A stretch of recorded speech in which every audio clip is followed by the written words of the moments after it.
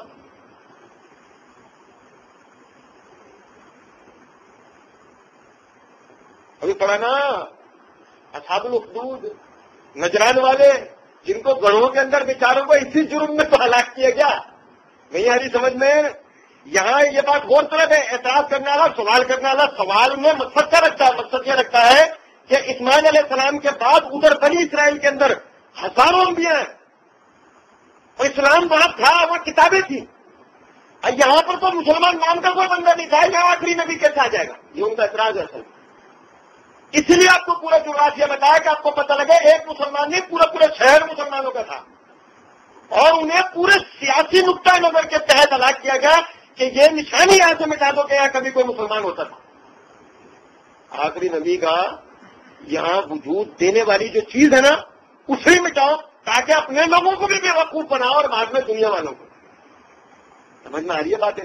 شعیب رومی رضی اللہ عنہ نے جو نبی اکرم صلی اللہ علیہ وسلم سے سوال کیا وہ اسی لیے سوال کیا تھا کہ وہ یہ جاننا چاہتے تھے کہ آخر کیا بات تھی کہ جو نجران کے اندر ایک ہی رات کے اندر اتنے بڑے پیمانے پر جو لوگوں کی ہلاکتیں کی گئی، ان کو ظالمانہ طور پر مار دیا گیا، ان بیچاروں کا قصور کیا تھا؟ بات سمجھ رہے ہیں؟ اور جس پر لطف کی بات یہ ہے کہ ان کے کتبے نکلتے ہیں، نجران والوں کے قدیم جو کتبے نکلتے ہیں وہ سب کے سب اس بات کی گواہی دیتے ہیں یا تو وہ بت پرست ہیں اور یا وہ مسلمان ہیں. نہیں سمجھے نا؟ ان کے کتبے بتاتے ہیں. ایک مولانا مودودی رحمۃ اللہ علیہ نے تفہیم القرآن کے اندر ایک جگہ پر ان کے کتبے کی تصویری شکل دی ہے کہ جس میں ایک آدمی سورج طلوع ہو رہا ہے نا، اس کے طلوع ہوتے کے وقت جب وہ طلوع ہو رہا ہے خود توڑ رہا ہے. کیا کر رہا ہے؟ خود توڑ رہا ہے. اور جب سورج طلوع ہوتا ہے تو قبلہ رخ ہوتا ہے، یعنی کہ ابھی طلوع ہو رہا ہے وہ، اور قبلہ رخ ہوتا ہے، اسے پیٹ دیتا ہے اور سجدہ کرتا ہے قبلے پر. کیا مطلب ہے؟ وہ کتبہ بنانے والے کا مطلب یہ ہے، وہ یہ بتانا چاہ رہا ہے کہ نجران والے قدیم اعتبار سے کیا تھے؟ مسلمان تھے. وہ سورج کی پرستش کرنے والے، وہ خود پرستی کرنے والے نہیں تھے. اور پھر جو قبلہ خانہ کعبہ کو سمجھتا ہو، بتاؤ وہ یہودی یا عیسائی ہو سکتا ہے؟ بات بالکل کلیئر. عرض کرنے کا یہاں پر مطلب یہ ہے، نبی اکرم صلی اللہ علیہ وسلم نے یہ واقعہ بتایا اور اللہ رب العزت نے یہاں پر یہ بات کی کہ وہ ہلاک کیے گئے، وہ ہلاک کیے گئے. اب سمجھو وہ ہلاک کیوں کیے گئے.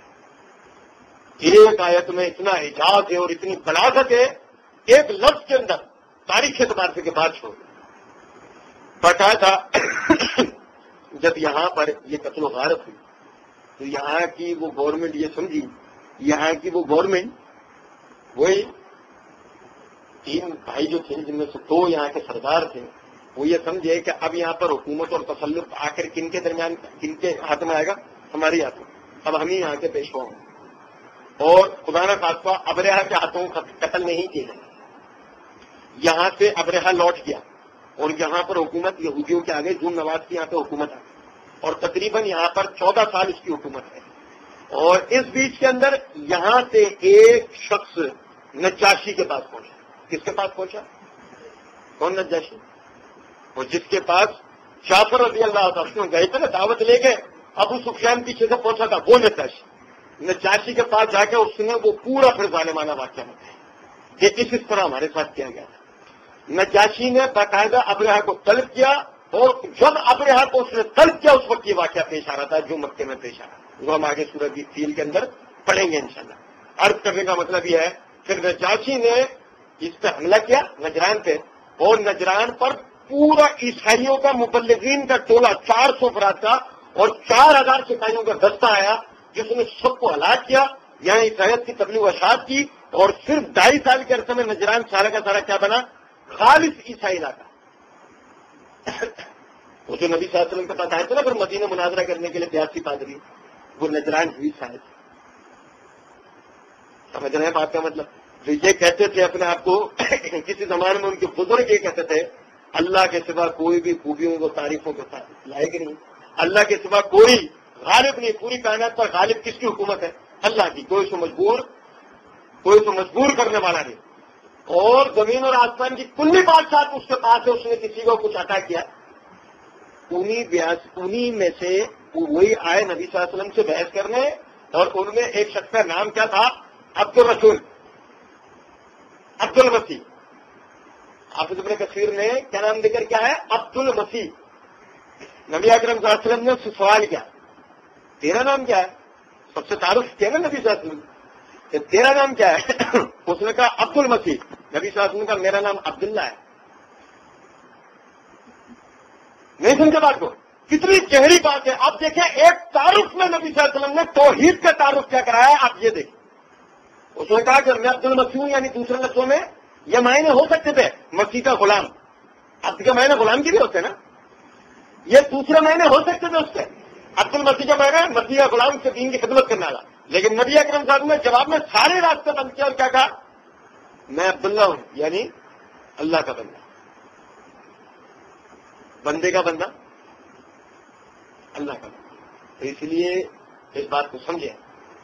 توحید یہ ہے کہ انسان کسی بھی اعتبار سے جب تک وہ زندہ ہے، وہ پریشانی میں ہے، وہ کشادگی کے اندر ہے، بیماری کی حالت میں ہے، صحت یابی کی حالت میں ہے، غریبی کی حالت میں ہے، امیری کی حالت میں ہے، توحید یہ ہے کہ ہر حال کے اندر بندہ اللہ پر بھروسہ کرے. اپنا بھروسہ کبھی اللہ پر سے نہیں ہٹائے. کائنات کے اندر سارے مل کر بھی اگر آپ کو کوئی نقصان پہنچانا چاہے، اللہ نہیں چاہتا تو کوئی آپ کو نقصان پہنچا سکتا نہیں ہے. دیکھو وہ جس مسیح کا بندہ بن کر آیا تھا اسی عیسیٰ علیہ السلام کا واقعہ دیکھیے. بنی اسرائیل کا شیوا و شعار تھا کہ جب ان میں ان کے باپ داداؤں اور ان کے علماء اور پادریوں کے خلاف کوئی نبی آ کر اللہ کے دین کی دعوت دیا کرتا تھا اور ان کی تعلیمات کے خیر خلاف بات چلی جاتی تھی، وہ پہلے سمجھاتے تھے، اور جب نہیں مانتے تھے اللہ نے قرآن میں ذکر کیا یقتلون النبیین بغیر الحق، نبیوں کو ناحق قتل کر دیا کرتے تھے. نبیوں کو ناحق. یحییٰ علیہ السلام خالہ زاد بھائی تھے عیسیٰ علیہ السلام، پتا کچھ بات کا.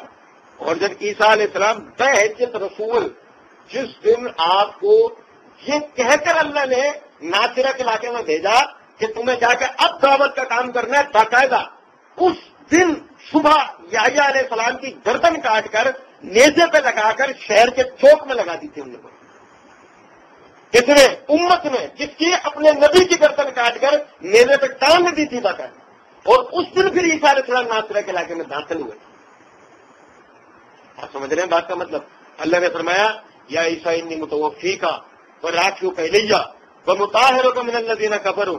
پہلے ہی اللہ نے ان کو وعدہ دیا اے عیسیٰ میں تیرے کام کو مکمل کر پاؤں گا، میں تیرے نبوت کے کام کو مکمل کراؤں گا، تجھے اپنی طرف بلند کر لوں گا، تجھے اپنی طرف اٹھا لوں گا، تجھے پاک کر دوں گا ان لوگوں سے جو تیرے ساتھ کفر کریں گے، جو تیرے ساتھ نہیں سمجھ میں آئے. اور آپ دیکھیں وہ آخری وقت انجیل بتاتی ہے کس طرح کا وقت ہے کہ عیسیٰ علیہ السلام سوکھی روٹی کھا رہے ہیں، کانچ اپنے باریوں کے ساتھ 6 باریوں کے ساتھ بیٹھے ہوئے سوکھی روٹی کھا رہے ہیں، اتنی بری کیفیت. اور اس حال کے اندر وہ کہہ رہے ہیں میرے بعد تمہارا کیا ہوگا. نہیں سمجھے بات کو؟ نہیں سمجھے بات کو. وہ تو اپنے آپ کو مسیح کا بندہ کہتے تھے، وہی مسیح کیا مخاطب کر کے کہہ رہے ہیں میرے بعد تم لوگوں کا ہوگا کیا؟ یعنی کہ کسی کا وہ کچھ کر سکتے، کوئی فائدہ دے سکتے، کسی کو نقصان پہنچا سکتے نہیں، میرے بعد تمہارا کیا ہوگا انجیل بتا۔ وہ کہتے ہیں وہ اللہ ہمارا سرپرست ہے، وہ انجیل کے الفاظ تو یہ ہیں، وہ باپ ہمارا سرپرست ہے جو آپ کا سرپرست۔ انجیل کے الفاظ تو یہ ہیں، ہمارے طریقے سے بات کس طرح ہوگی؟ ہمارے طریقے سے بات اس طرح ہوگی، وہ رب جو آپ کا سرپرست ہے وہی ہمارا سرپرست ہے۔ پھر وہ جو جملہ عیسیٰ علیہ السلام نے بولا وہ تو قرآن بھی بتا، تو پھر بتاؤ میرے بعد اللہ کے دین کی مدد کون کرے گا؟ یعنی اس کا مطلب عیسیٰ علیہ السلام کو پورا یقین تھا کبھی بھی اب یہاں پر حملہ یعنی وہ چھاپا ہوگا، مجھے گرفتار کیا جائے گا، سلیب چھپانا جائے گا، بری طریقے سے مارتے ہوئے گھسیٹتے ہوئے مجھے لے جائیں گے اور مجھے سلیب پہ ٹانگ دیں گے، جیسے میرے بھائی کی گردن کاٹ دی پھر ایسے میری گردن کاٹ دیں گے۔ پورا یہ یقین تھا نا، حالات و حقائق یہی بتا رہے تھے، اور باقاعدہ چھت پھٹتی ہے، جبرائیل آتے ہیں اٹھا کے لینا، اللہ کا وعدہ پورا ہوا۔ بل رفع اللہ علیہ، بلکہ اللہ نے اسے اپنی طرف بلند کر لیا تھا۔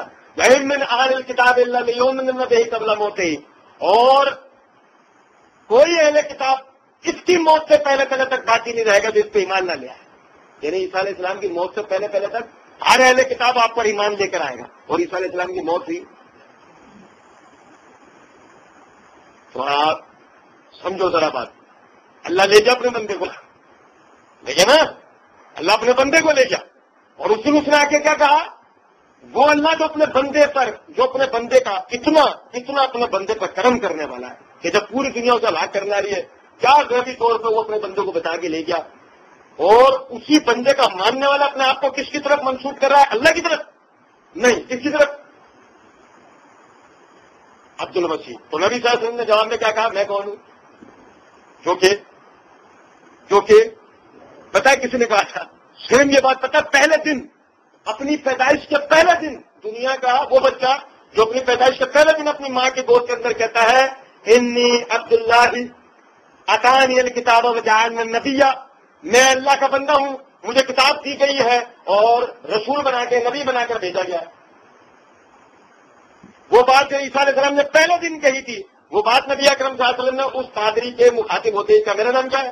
عبد المسیح۔ تو میں کون ہوں؟ عبداللہ۔ تو سمجھے بات کو، ہم بھی عبداللہ بنے، یعنی اللہ کے بندے۔ ہر حال، ہر پریشانی، کیسی بھی کیفیت کیوں، اللہ پر بھروسہ رکھیں اور اپنی توجہ اللہ سے ہٹا کے کسی اور پر نہ رکھیں، کیونکہ یاد رکھیں کائنات کے اندر ہر چھوٹا بڑا اپنی توجہ کس طرف رکھتا ہے؟ اللہ کی طرف۔ آگے انشاءاللہ کل پڑھیں گے۔ آج ہم نے پڑھا قتل اصحاب الاخدود النار ذات الوقود اذ هم علیہا قعود وهم علی ما یفعلون بالکفر شہود وما نقموا منهم الا ان یؤمنوا باللہ العزیز الحمید الذی له ملک السماوات والارض واللہ علی کل شیء شہید۔ ہلاک کر دیے گئے خندق والے، ایندھن والی آگ والے، جب وہ اس پر بیٹھے تھے اور وہ جو مومنوں کے ساتھ کرتے اپنے آنکھوں سے دیکھتے تھے، اور انہوں نے مومنوں سے بدلہ نہیں لیا مگر اس بات کا کہ وہ اللہ پر ایمان لائے جو زبردست ہے اور ساری تعریفوں والا ہے، جس کی بادشاہت آسمان اور زمین سب میں ہے، اور اللہ ہر چیز پر باخبر ہے۔ وما علینا الا البلاغ۔